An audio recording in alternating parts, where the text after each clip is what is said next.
आपादमौलिपर्यन्तां गुरूणामाकृतिं स्मरेतेन विघ्नप्रणश्यन्ति सिद्धिर्दचामरोतः लक्ष्मीतनोतु नितरान्नितरान्वीक्षमङ्गलद्वयं निगमशाखिशिखाप्रवालं हैरम्बमम्बुरुहडम्बरचौर्यनिक्रं विघ्नाद्रिभीर्धारधुरन्धरन्नः सर्वेषां स्वागतम्. This is the Saṃskāra session for the 12th shloka. So when we started with the Saṃskāra session for the 11th shloka, we talked about Vadakata and we talked about two important parts of Vadakata. So there we talked about Pramana, Bala, Vichara, and then we talked about the Tarka, that is the logic involved in framing the argument. Now, two other different and important elements further. We are going a little more into Vadakata. We are still in Vadakata. So the methodology of framing an argument, here there are two more elements involved. The first element of today's session is Laghava Gaurava Vichara. We need to understand these separately. Laghava is something that is that culminates into a positive effect towards my argument. That means I need to support my argument. So when I have to support my argument, then I obviously consider those data points that lend credibility. That is Laghava. So any vichara, that is any data point that lends credibility, those are Laghava. Laghu. Those are Laghuna Upayena समीहितफलप्राप्तये शास्त्राणि pravartante. So the shastras, they need to consider those points that those are um, attached or closely lend credibility to whatever my hypothesis is. And then tasmat shastra nirnaya, going a little broad, we are talking about Shastra, but we are also deducing it as the one, same steps towards argument also. So, Tasmat Shastra Nirnayaha Laghavashrita Bhavati. It is with Laghavashrita. That means the preliminary evidence that we were talking about, based on those preliminary evidences, there are arguments that come forth. Those arguments can be supporting my theory, it can be opposing my theory also, because not everybody will deduce it in the same way. There are different kind of interpretations also, because these are natural phenomena. So when there's a natural phenomenon, and that natural phenomenon is not going to be perceived in the same way by each and every person. Therefore, there will be data points. Some person can come up with a perspective that helps my argument further, and some person will come up with one perspective that can oppose my argument. So that Laghava Gaurava Vichara.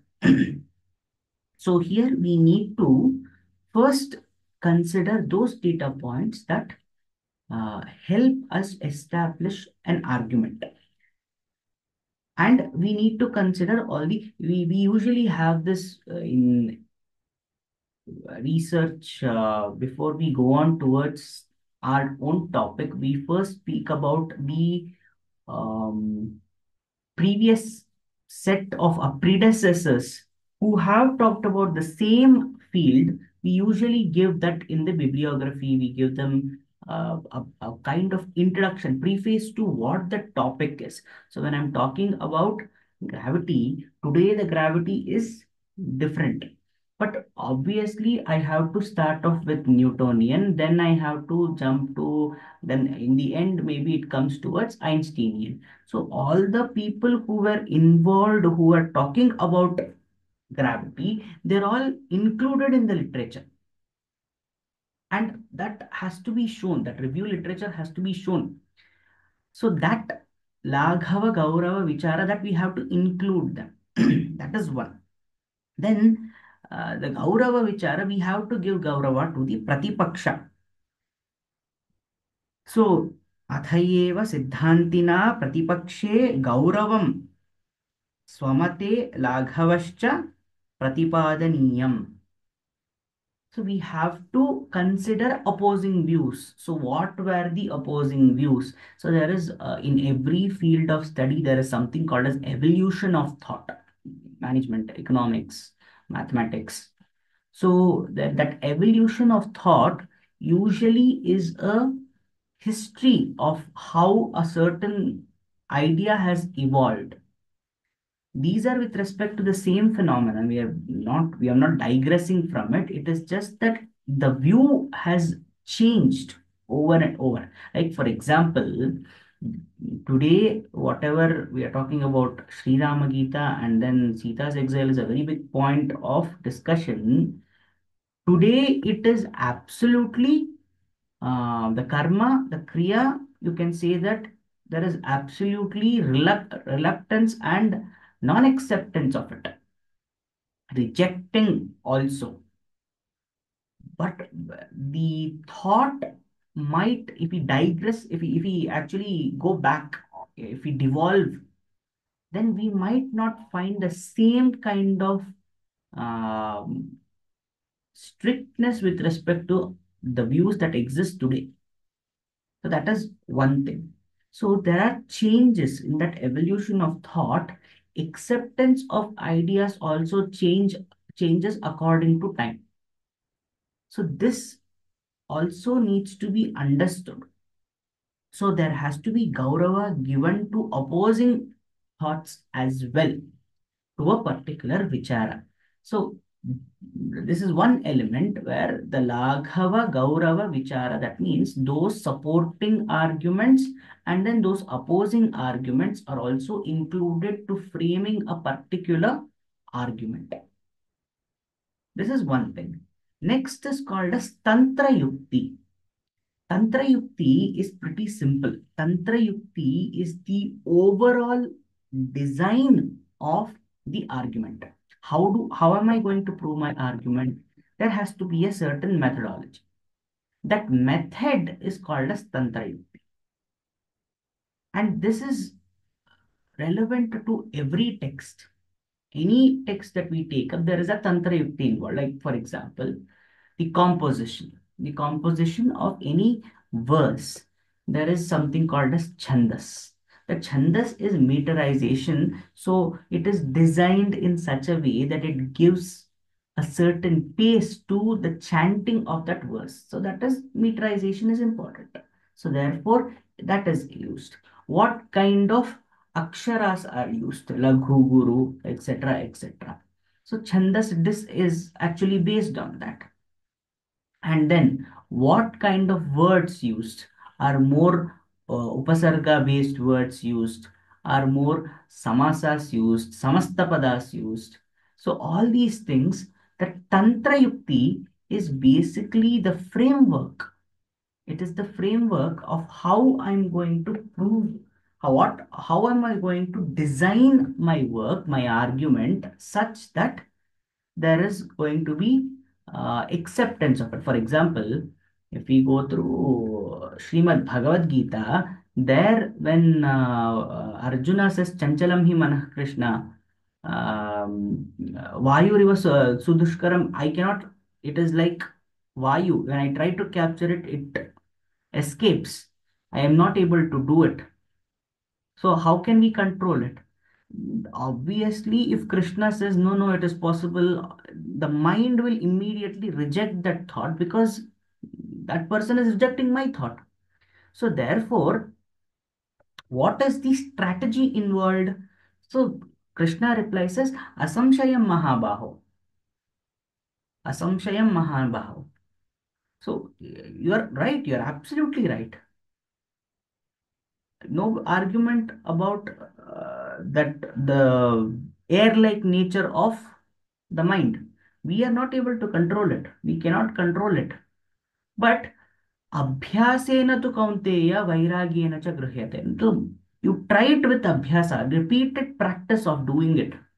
Then through detachment, vairagya, it is possible if we try that. Normally, what you're saying is correct. These methods are exceptions.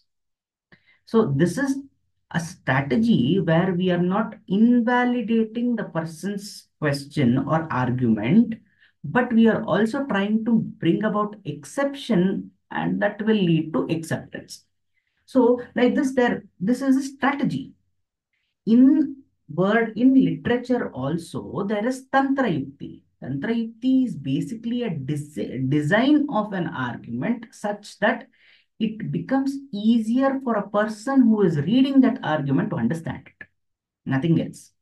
So this is completely, we can go to deep towards Vyakarna, where Tantra Yukti can be the list of uh,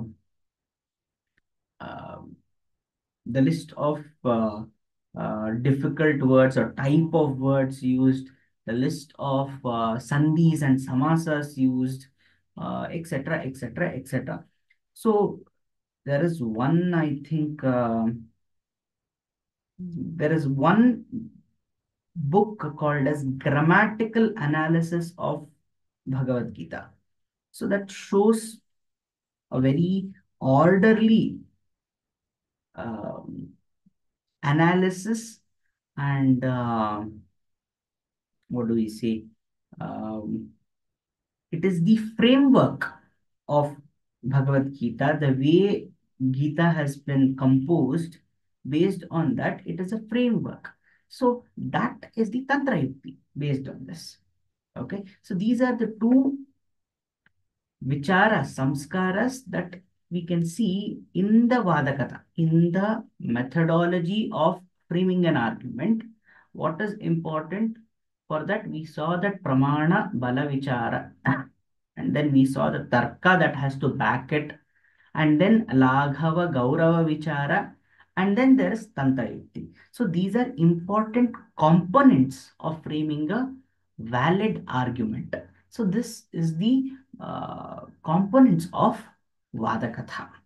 So with this, this Vadakatha ends. We will see further what else is required for a valid argument. We will see in the next session. Astu. With this, we end this session.